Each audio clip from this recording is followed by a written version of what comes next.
नमस्कार दोस्तों, कैसे हैं आप सब। उम्मीद करता हूं आप सब अच्छे होंगे। यूपी टेट की जो हमारी क्लासेस चल रही है उसके अंतर्गत आज हमारी पर्यावरण की क्लास है। आज हम लोग इसमें देखेंगे कि कौन कौन से मंडल हैं और उसमें कौन कौन सी घटनाएं होती हैं। ये 1 से 2 नंबर में पूछा जाता है और उसमें कन्फ्यूजन हो जाता है। हम आज एक एक मंडल को विस्तृत रूप से समझेंगे।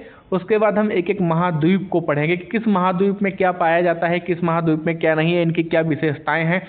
ये यहाँ से प्रश्न बहुत ज़्यादा फंसते हैं यूपी टेट में। तो चलिए हम शुरू करते हैं। सबसे पहले वायुमंडल की संरचना को समझते हैं कि सबसे पहले मंडल कौन सा है, बाद में कौन सा, और उसमें क्या क्या विशेषताएं हैं। तो वायुमंडल की संरचना, वायुमंडल को तापमान के आधार पर कई मंडलों में विभाजित किया जाता है। कौन कौन से मंडल? तो सबसे पहले जो आता है क्षोभ मंडल। क्षोभ मंडल को दूसरे और किस नाम से जानते हैं? तो परिवर्तन मंडल के नाम से भी जानते हैं। बहुत बार क्या होता है कि इनको इंग्लिश में पूछ लिया जाता है और हमने क्या याद किया है? क्षोभ मंडल। तो इसको इंग्लिश में भी याद करके रखना पड़ेगा आपको। ट्रोपोस्फियर इंग्लिश में भी बहुत बार पूछा जाता है। प्रीवियस ईयर एग्जाम में क्या हुआ था कि इंग्लिश में ही पूछ लिया गया था, हिंदी ऑप्शन नहीं उपलब्ध था और बहुत से लोग कन्फ्यूजन हो गए थे क्योंकि उन्होंने क्या किया था, हिंदी में याद किया हुआ था। तो आपको क्षोभ मंडल को क्या कहते हैं? ट्रोपोस्फियर कहते हैं। इसको आप 1 से 2 बार लिख के देख लीजिए, अपने आप ही आपको याद हो जाएगा।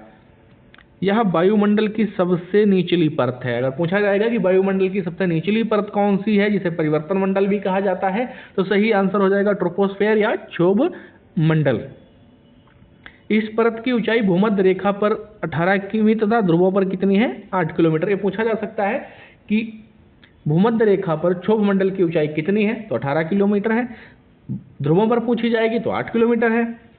क्षोभ मंडल में समस्त मौसमी परिवर्तन, अभी प्रश्न बहुत बार पूछा गया है कि मौसमी परिवर्तन कौन से मंडल में घटित होते हैं, तो ये किस में होते हैं? क्षोभ मंडल में। आंधी, तूफान, वर्षा, हिमपात, जिसके कारण इसे परिवर्तन मंडल भी कहा जाता है। ये बहुत बार पूछा जाता है कि वर्षा किस मंडल में होती है, आंधी किस मंडल में आती है, तूफान, ये बहुत बार पूछा जाता है। आप सबको पता ही, कोई बताने वाली बात नहीं है। तो इसको एकदम कंठस्थ कर लीजिए, मोस्ट इंपॉर्टेंट में इसको लगा लीजिए। समताप मंडल को पढ़ते हैं। नाम से ही बहुत बार कंफ्यूजन क्लियर हो जाता है कि समताप मंडल मतलब ताप जो है लगभग समान रहता है। इसको क्या कहते हैं? इसको स्ट्रेटोस्फेयर कहते हैं। इंग्लिश में भी याद करना बहुत जरूरी है। मैं ये फिर बार बार दोहरा रहा हूँ कि इसको इंग्लिश में भी याद करना बहुत जरूरी है। क्षोभ सीमा के ऊपर स्थित परत जो भूमध्य रेखा के ऊपर लगभग 18 किमी तथा ध्रुवों पर 50 किमी तक होता है, इसे समताप मंडल कहते हैं। यह मौसम संबंधी घटनाओं से मुक्त है, इसीलिए इसको क्या कहते हैं? समताप मंडल, क्योंकि इसमें परिवर्तन नहीं होता है, इसलिए वायुयान की उड़ान के लिए आदर्श परत है। बहुत बार पूछा जाता है कि वायुयान किस मंडल में उड़ते हैं, क्योंकि उस मंडल में आंधी तूफान होता ही नहीं है, तो एकदम सुरक्षा से उड़ सकते हैं। तो ये कौन सा हो जाएगा? समताप मंडल। बहुत बार पूछा गया है, इसको हल्के में नहीं लेना है। इस मंडल में 35 से 50 किमी के बीच ओजोन गैस की परत पाई जाती है। ये बहुत बार पूछा गया है,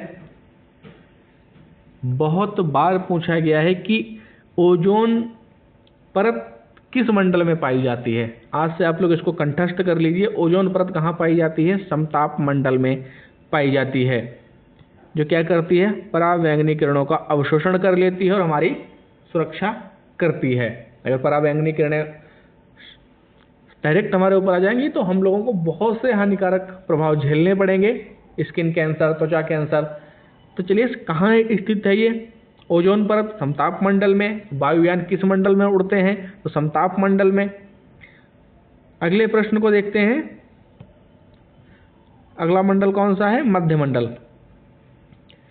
तो मध्य मंडल को भी इंग्लिश में याद कर लीजिए, मेसोस्फेयर हो जाएगा। मध्य मंडल का विस्तार सागर तल से 50 से 80 किमी की ऊंचाई तक पाया जाता है। इस मंडल में ऊंचाई के साथ तापमान में पुनः गिरावट होने लगती है। यह सबसे कैसी है?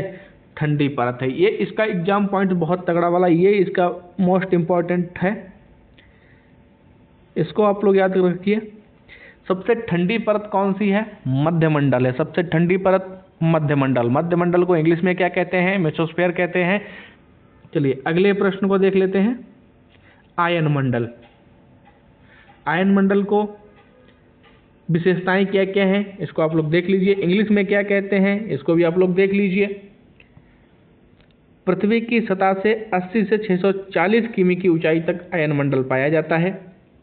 यहाँ पर विद्युत चुंबकीय कण पाए जाते हैं जो रेडियो तरंगों का परावर्तन होता है। ये बहुत बार पूछा जाता है, विद्युत चुंबकीय कण कहाँ कौन से मंडल में पाए जाते हैं, तो ये कहाँ पाए जाते हैं, आयन मंडल में पाए जाते हैं। यह परत कौन सी है, यह सबसे गर्म परत है। ये बहुत बार पूछा जाएगा कि सबसे गर्म परत कौन सी है वायुमंडल में, तो तुरंत आप आयन मंडल को टिक कर दीजिए, 1 नंबर आपका सही हो जाएगा।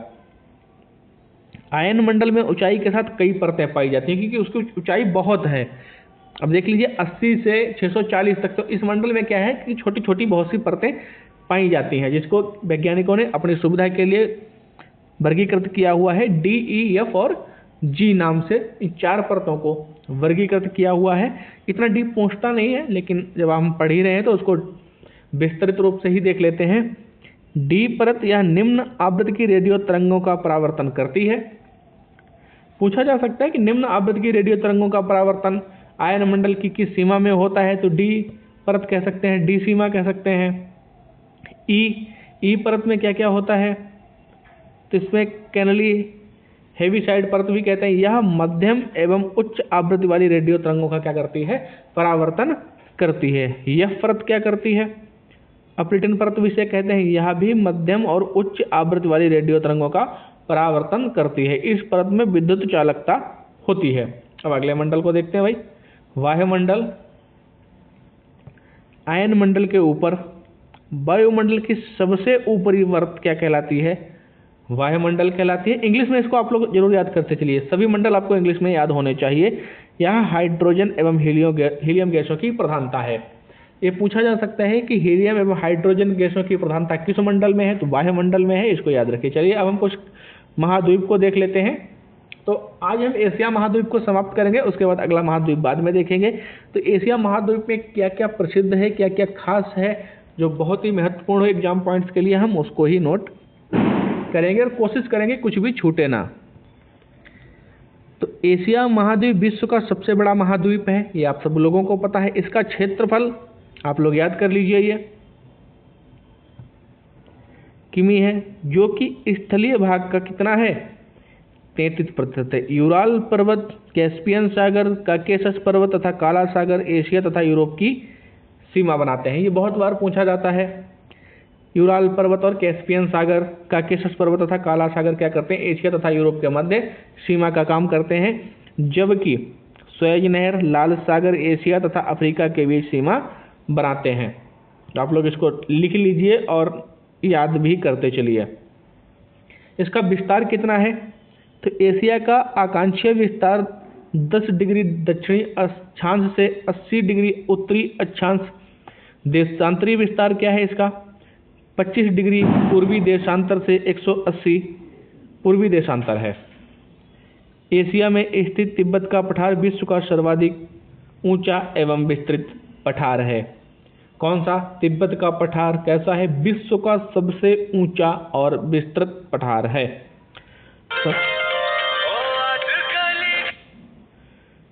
संसार का सबसे निचला भाग मृत सागर, समुद्र तल से 400 मीटर नीचे के तट पर इजराइल, फिलिस्तीन एवं जॉर्डन है।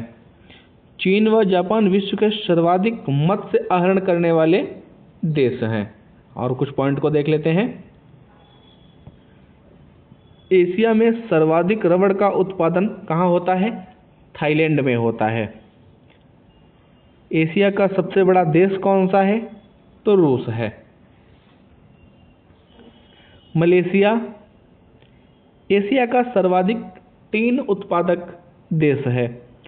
चावल का सर्वाधिक उत्पादक देश चीन है तथा भारत चाय का सर्वाधिक उत्पादक देश है।